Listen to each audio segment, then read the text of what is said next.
मंत्री और प्रहार जनशक्ति पार्टी के नेता बच्चू कडू ने किसानों की मांगों को लेकर महाराष्ट्र सरकार के खिलाफ मोर्चा खोल दिया है। नागपुर में किसानों के महाएल्गार मोर्चे का आज दूसरा दिन है। इस आंदोलन की अगुवाई कर रहे बच्चू कडू ने सरकार पर तीखा हमला किया है। राजस्व मंत्री चंद्रशेखर बावनकुळे ने बताया कि हमने चर्चा के दरवाजे बंद नहीं किए हैं, लेकिन कोई भी सरकार से बात करने को तैयार नहीं है। सरकारचं असं कुठलंही ना मनात आहे ना बोलण्यात आहे। आम्ही कशाला अटक करू? बैठकीला बोलवायचं, अटक करायचं, एवढे काही इंग्रजी विचाराचे लोक आम्ही नाही आहोत।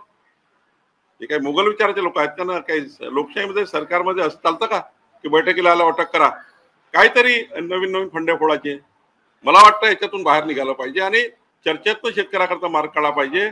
सरकार चर्चेकरता तयार आहे, सरकार बैठका लावून त्या ठिकाणी बोलवायला तयार आहे। मुख्यमंत्र्यांनी बैठक लावून रद्द झाली, माननीय दोन्ही डीसीएम बैठकीला आले, कोणीच प्रतिनिधी येत नाही, कसं करायचं? त्यामुळे मला वाटतं मुख्यालयामध्ये जाण्याची सुद्धा भाषा बच्चू कडू करतात असं नाही, तो त्याचा आंदोलनाचा अधिकार आहे, त्याच्याबद्दल मी काही बोलणार नाही।